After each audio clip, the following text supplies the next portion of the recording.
Fala galera, Carla Bernardo, tô aqui para compartilhar com você o meu devocional diário e te provar que uma xícara de chá e 15 minutos de estudo bíblico podem transformar a sua vida.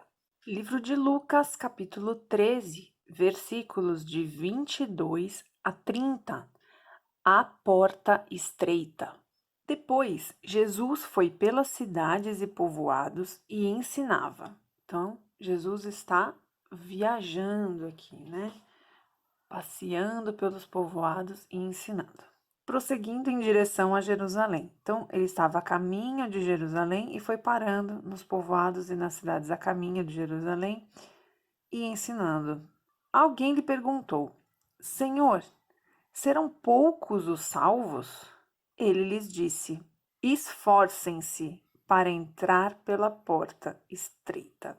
Vamos parar aqui um pouquinho. Olha aqui, a primeira dica que Jesus está dando para a gente.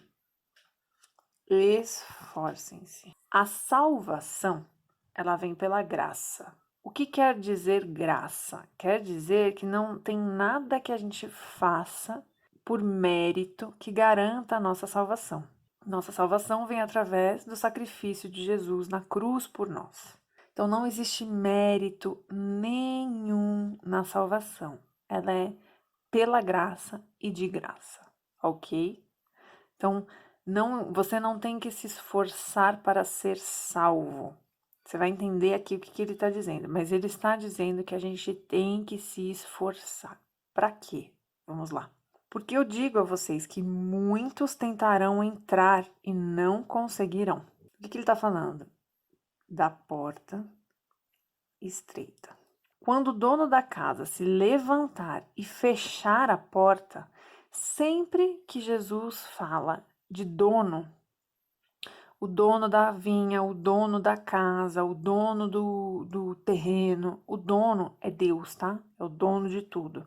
Ou seja, quando Jesus vier na segunda vinda, que vai ter o julgamento de todos, que é quando Deus vai levantar, aí ele fecha a porta, aí quem entrou, entrou, quem não entrou, não entra mais. Vocês ficarão do lado de fora, olha isso aqui, que triste, batendo e pedindo. Todo mundo que hoje se recusa a ouvir de Deus, a conhecer Jesus, a viver uma vida santa, a buscar o Senhor, a aceitar Jesus como Cristo, nesse dia vai ficar desesperado. Gente, isso aqui é muito triste. A gente não pode olhar para isso com sentimento de revanchismo, de bem feito, não me ouviu, vai queimar no inferno. Não, isso é muito triste. Nós não fomos criados para o inferno. Deus criou o homem para o paraíso. Deus criou o homem para amá-lo, adorá-lo. Nós não fomos criados para o inferno. O inferno foi criado para o Satanás. É por isso que é muito importante a gente entender que Deus não manda ninguém para o inferno. Isso é uma frase errada. As pessoas falam, tem gente que quando quer contestar, mas se Deus é tão bom, por que ele manda as pessoas para o inferno? Ele não manda. Ele dá o caminho aqui, ó. É isso aqui que Jesus está falando. As pessoas vão para o inferno com as próprias pernas. O ser humano se coloca no inferno. Isso é muito triste. O nosso trabalho é arrancar essas pessoas de lá. Imagina isso aqui, que desesperador. Fechou a porta, não entra mais no céu. Seus amigos, seus parentes, as pessoas que você ama do lado de fora, batendo, impedindo, implorando para entrar, assim como foi com a Arca de Noé, né? É muito interessante, quando você começa a estudar a Bíblia, sempre tenha isso em foco, tá? A Bíblia toda, ela é amarrada. Tudo na Bíblia aponta para outra coisa na Bíblia. A Bíblia inteira aponta para Jesus e em algumas coisas para os fins do tempo. Então isso aqui me lembra muito a Arca de Noé. Noé passou sei lá quantos anos construindo a arca, alguns teólogos dizem que mais de 70 anos. E durante todo esse tempo, ele foi zombado, todo mundo zoava com a cara dele. No dia que chegou o dilúvio, o texto diz que as pessoas ficavam desesperadas, batendo, suplicando para entrar. Mas quem fechou a porta da arca foi Deus. Noé nem conseguia abrir, nem que ele quisesse. Então é isso aqui. No dia do juízo final vai ser igual. Então, batendo e pedindo, Senhor, abre-nos a porta. Ele, porém, responderá: não os conheço, nem sei de onde são vocês. Isso aqui derruba uma falácia que diz que somos todos filhos de Deus. Hoje em dia no mundo, todo mundo, ai, todos os caminhos levam a Deus.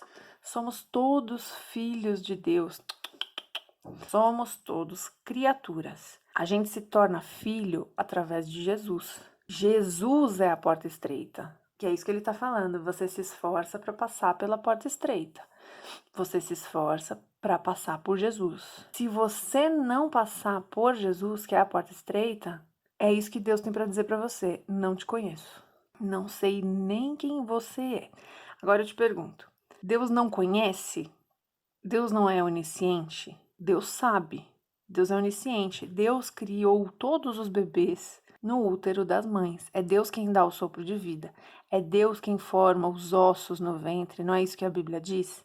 Então, esse conhecer aqui, nem sei quem vocês são, ele está dizendo em relação à intimidade. Saber quem a pessoa é, Deus sabe. Mas esse conhecer aqui é aquele conhecer de Jó, de andar com Deus. É isso que Deus está dizendo. Não tenho intimidade com vocês, na minha casa você não entra. Você recebe na sua casa quem você não tem intimidade? Conhecer é uma coisa. Conhece a Maria, filha da Luizinha? Conheço, de vista. Ah, então você vai convidar a Maria para frequentar a sua casa? Não, conheço só de vista, não tenho intimidade para receber ela na minha casa. É isso aqui. Versículo 26. Então vocês dirão: comemos e bebemos contigo e ensinaste em nossas ruas. Mas ele responderá: não os conheço, nem sei de onde são vocês. Afastem-se de mim, todos vocês que praticam o mal. Quem é que Deus não conhece? Os que praticam o mal. É impossível quem passou pela porta estreita ser praticante do mal. Por isso que ele diz aqui: esforcem-se. Porque todos os dias a gente acorda decidido a hoje eu não vou pecar. Hoje eu vou viver uma vida santa. Hoje eu vou ser honesta nas minhas relações, nos meus negócios, nos meus estudos. E é um esforço, porque o mundo parece que empurra a gente para fazer o errado, para dar o jeitinho. Principalmente no país que a gente vive, né? O errado tá tão entranhado nas pessoas que tem um tanto de crente aí que faz um monte de coisa errada achando que tá certo porque todo mundo faz. É isso aqui que ele tá falando. Esse esforço de não praticar o mal. Essa é a porta estreita. A gente se esforça para passar pela porta que é Jesus todos os dias. Tem uma passagem que Jesus diz que o reino de Deus é tomado à força. É essa força aqui, essa força de matar a nossa carne todos os dias. Essa é a força física de decidir andar pelo Espírito e não praticar o mal. Aí olha o que ele fala depois, que forte. Versículo 28. Ali haverá choro e ranger de dentes. Gente, ranger de dentes é uma coisa desesperadora. Quando vocês virem Abraão, Isaque e Jacó e todos os profetas no reino de Deus, mas vocês excluídos. Imagina você ficar do lado de fora e ver que do lado de dentro estão todos os profetas, inclusive aqueles que foram mortos por essas pessoas que não quiseram saber de Deus enquanto ouviam a mensagem. A Bíblia deixa muito claro que os profetas serão perseguidos, mortos, açoitados. Isso é assim até hoje. Se você fizer uma busquinha aí na internet, você vai ver que em muitos países em que o cristianismo é proibido, muitos pastores são assassinados quase que diariamente. Imagina a pessoa que matou esse pastor, se ela não se converter a Cristo, no dia do julgamento, vendo do lado de dentro da porta o pastorzinho lá, que ele matou. É isso aqui. Aliás, deixa eu abrir um parênteses aqui. Se você quiser acompanhar igrejas fora do Brasil, missionários que estão nesses lugares, nós chamamos de igreja sofredora ou igreja perseguida. São nesses países em que o cristianismo é proibido. Eu vou deixar aqui o arroba de uma instituição de missionários muito séria. O Instagram deles é bem legal, eles sempre atualizam. E, obviamente, esses nossos irmãos precisam de provisão financeira, sempre. Se você tiver no seu coração essa chama pelas missões, entra nesse Instagram aqui da One Passion.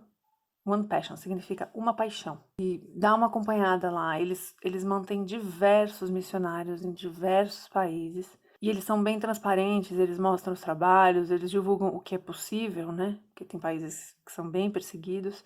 E eles sempre contam histórias ali de pastores, missionários, é bem legal. Segue esse arroba aqui que vale a pena. Fechando esse parênteses, vamos pro 29, ele continua, né? Ele estava falando que vocês serão excluídos, aí 29. Pessoas virão do Oriente e do Ocidente, do Norte e do Sul, ou seja, do mundo todo, né? E ocuparão os seus lugares à mesa. Jesus fala sobre isso na última ceia, que ele diz, né? Ele bebe do vinho e fala: esse é o último vinho que eu bebo até aquele dia em que eu vou beber na mesa. É disso aqui que ele está falando. É o banquete que Deus vai servir no dia do julgamento final para aqueles que vão ficar no céu. Então, ocuparão seus lugares à mesa, esse banquete aqui no céu para os salvos, para os que passaram pela porta estreita, para os que se esforçaram para se manter nela todos os dias. Aí aqui ele vai repetir algo que ele fala muito, muito, muito. A gente viu nos 4 evangelhos, Jesus fala bastante sobre isso aqui, ó. De fato, há últimos que serão os primeiros e primeiros que serão os últimos. Últimos na terra, que serão os primeiros à mesa do Senhor. Só que isso aqui está falando de eternidade. É melhor ser primeiro eternamente do que ser o primeiro aqui na Terra durante 50 anos, né? E primeiros aqui na Terra, que serão últimos, que não vão entrar, que vão ficar do lado de fora. Eu vi um pastor pregando há um tempo atrás, e o que que ele dizia? Se você vem carregado de muamba, vamos pensar que você está com uma mala cheia, com um monte de aparato e tal. Você está vindo a sua vida aí cheia de tranqueira. Você chegou numa porta estreita. Você passa, mas as suas tranqueiras não. Você tem que passar pela porta e deixar a sua carga, a sua bagagem toda para trás. E eu achei muito interessante essa comparação. E isso faz muito sentido, uma das interpretações para a porta estreita. Então você chegou em Jesus, você deixa todas as suas porcarias para trás e passa sozinho. É só o que precisa. Todo o resto vai ser acrescentado. Então vamos só recapitular o que a gente viu aqui. A gente precisa passar pela porta estreita. Ela é estreita porque a gente não consegue levar os nossos bagulhos, a gente passa sozinho por ela e assim a gente começa uma vida nova em Cristo. A porta é Jesus. A gente deve se esforçar todos os dias para se manter na porta estreita. Então não é a salvação, a gente não se esforça para manter a salvação, a gente se esforça para manter a vida reta na porta.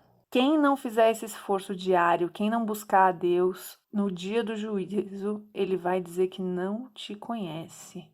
E aí, você vai ficar lá, desesperado, batendo e pedindo.